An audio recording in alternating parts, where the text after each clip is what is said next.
Hey everyone, welcome to Moving Matt. We do all things cameras with a dash of vlogs and a little bit of travel.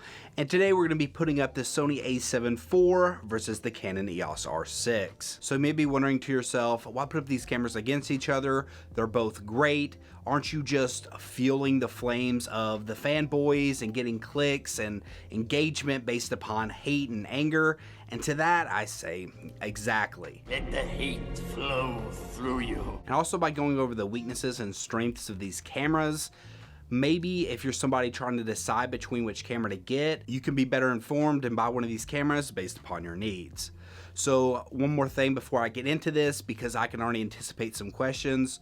No, I have not used either one of these particular cameras, but I do shoot Sony and Canon. I have the Sony A7 III right here and the Canon EOS R on a shelf. So I have shot with both similar bodied cameras and I know the systems fairly well. And I do know people who shoot with the Canon R6 and I've heard their perspectives. And when it comes to the Sony A7 IV, no reviewers really had their hands on it long enough to give a long-term perspective anyways, so we have to extrapolate what we can from the spec sheet and past Sony history. But without further ado, let's get into it with this first round, which is photography. With the Sony A7 IV, we get a 33 megapixel BSI CMOS sensor that is capable of shooting up to 10 frames per second raw and lossy compression, and then 6 frames per second in uncompressed or lossless compression. With the Canon EOS R6, we have a 20 megapixel CMOS sensor that is capable of shooting up to 12 frames per second mechanical and 20 frames per second electronic. So I wasn't exactly able to figure out what compression that was shooting in. Is it uncompressed raw? Well, I kind of think so from what I've read. It's either uncompressed raw or C-RAW. And from other things I've read, C-RAW is a smaller file size, but the quality seems to be very close to uncompressed. So a lot of people prefer to shoot in that anyways, but I'm not 100% sure on the format. So if anybody knows, drop in the comment section below and let us all know. Now, there are some other strengths that these cameras have, and I'm going to go more into these on the video side, but the dynamic range on the A7 IV seems to be better than the Canon R6 from the tests that I've seen. The Canon R6 has up to 8 stops of image stabilization, as with the Sony A7 IV only has 5.5. So at least instills that 8 steps is definitely an advantage for the Canon R6. So who gets the point in this category? Well, personally, I would call this category a draw. And the reason that I would call this a draw, it's kind of going to depend on what you value more out of your photography camera. Maybe you do more landscapes or even portraits, and maybe you want to be able to crop in more on your images. Well, then the A7 IV is definitely going to be the better bet for you. Maybe you prefer the speed of the R6 and you value that more in your photography. They're just a little bit too different to actually say that one's better than the other. Moving over to round 2, we have video specs, and the Sony A7 IV here shoots 4K downsampled from 7K in 30 frames per second. It also shoots 4K 60, but it does so with an APS-C crop, so it will crop in about 1.5 times. So that's kind of a bummer on that element of it. It does full HD at up to 120 frames per second. It has that incredible 15 plus stops of dynamic range, and at least to me, it feels like that's more important in video than it is in photography. Now maybe I'd feel different about that if I was more of a photographer. Sony does all this in 10-bit 422, and it can be done in H.265 or H.264 and in an all intra format, as well as you get all the incredible color profiles that Sony is known for, or at least the professional profiles that they're known for, like S-Log 2 and 3, you have Cine 1 through 4, you have HLG 1 through 3, and also you have that S-Cinetone. So you have a lot of different options or more professional options. And also with the Sony in the video, there is no record limits. And if the A7 III is any indication, I doubt there will be much overheating in this camera as well. Now, if we go over to the Canon EOS R6, we have 4K at up to 60 frames per second, downsampled from 5.1K. Now, it does this in almost full frame. There is just the slightest crop, so I pretty much consider this a full frame 4K 60 camera. The bummer to this is that it only shoots it for 30-minute limits, and not just that, it also has some overheating issues and that is really a downside with the Canons here. It also shoots 1080p at up to 120 frames per second, and it also has that 8 stops of image stabilization. But when it comes to video, I do not feel like it makes as much difference. The reason being is we've all noticed that with that really very aggressive, strong IBIS, we tend to get some wobbling going on in the sides, so it's a little bit awkward, at least in a lot of moving scenarios. But if you're hand holding it and going with a pretty stable pan, then I can see it being an advantage. But on the flip side, Sony also has their Catalyst, which allows them to record the gyro data, and you can use it in their free program, and you can really get some great stabilization out of there. Now, when it comes to format and color profiles,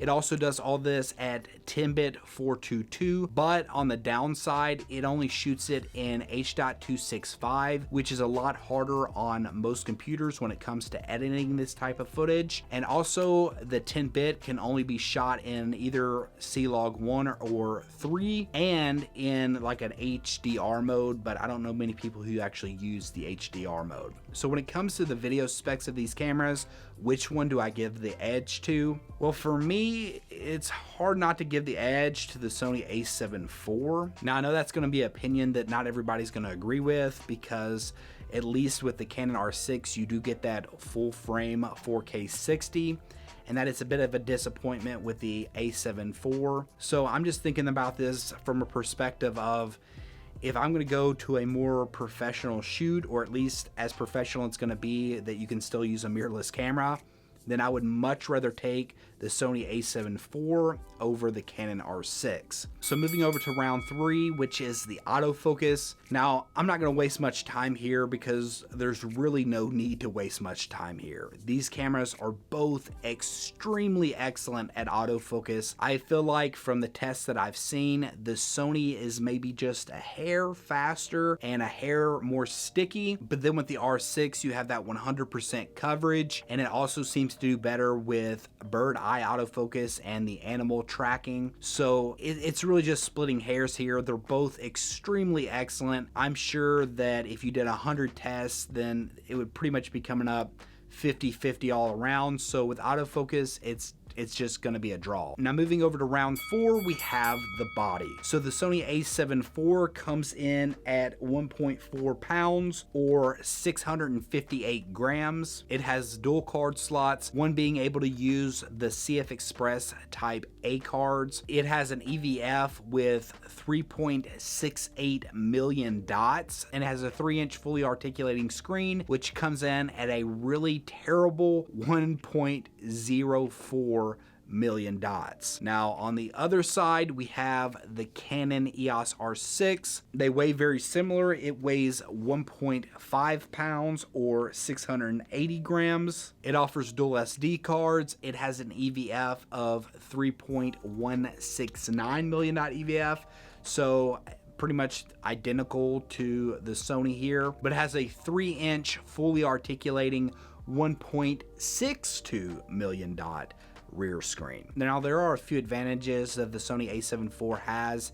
It has a full-size HDMI port, which is great, especially again if you're going to be more of a professional videographer. You want to be able to have that full-size HDMI port. But when it comes to the body, I'm going to give the win to the Canon EOS R6 here.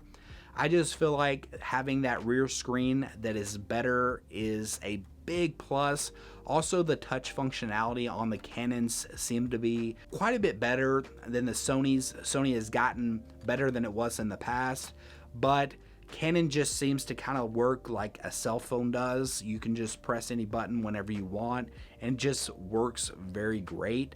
And also, this is a very subjective thing, but I mean, I don't have that big of hands. I have like, you know, average, even smallish hands. I mean, it's not indicative of anything else. It doesn't equate to anything else. It's just my hand size. Right. My pinky always seems to slip off of the A7S III, which is kind of annoying. It's not that big of a deal when I'm actually using it, but when I'm just carrying it around and I want to have it secure in my hand, it seems like it's about to slip out. I'm not able to get all 4 fingers to grip on it. and the Canon just feels a little bit better in the hands. So that, in addition to the better screen, is why I'm giving the win to the Canon EOS R6. So this battle actually is going to come down to a draw, and I know that some of you are going to think that that's kind of a cop-out, and of course it is. But I will say that a draw between these two cameras is more of a win for Canon than for Sony. And what I mean by that is the Canon has been out for about a year now. I just did a video where I battled the Sony A1 versus the Z9, and I had quite a few people drop in the comment section below and say, well, the A1's going to be out for close to a year before the Z9 even gets out. So they were way first to get there to these specs, and that means that the A1 Mark II is going to be coming out much sooner than the Z9 Mark II or whatever the case is going to be, and they're still being more innovative. So I think if you say that about the A1, then you kind of have to say that about the Canon R6. The Canon R6 has been out for a year. People have been able to get that in their hands, and it really performs very well when stacked up against the A7 IV. Personally, I feel like the Sony A7 IV was a bit of a letdown and kind of a wasted opportunity for Sony. Even if they would have just given that full frame 4K 60 and maybe made this slightly faster on the photography side, it would have made it the new king and there wouldn't really be a draw between Canon and Sony here, but they did not. It seems like they're trying to protect the A7 III, which I have the A7 III and I wish they wouldn't have done that. That being said, this is also a great story for the fact that competition is really great out there. We have some great cameras, and Canon has really came up and is very much competing with Sony in the mirrorless market, and that is a great thing for everyone. So when it comes to choosing which one of these cameras will work best for you, I think base it upon what you want to do more of. Do you want to do more video? Do you want to do more landscape photography? Those type of things? Then it seems like Sony is going to be the better bet for you. But if you want more speed out of your camera, if you want maybe a better user experience with the feel of the body, then the Canon R6 may be the better bet for you. But those are just my opinions about this camera. I'm sure that none of you have any strong opinions either way. I'm sure the comment section below is just gonna be like a big love fest between Canon and Sony fans. Why can't we all just get along? And no one's gonna be like, you're a complete moron. Just none of that's gonna happen, but you know, just drop in the comment section below and give us your thoughts. If you like this video, be sure to give it a thumbs up. And if you'd like to see another camera battle, then you can check that out right here. Consider subscribing. And until next time, peace.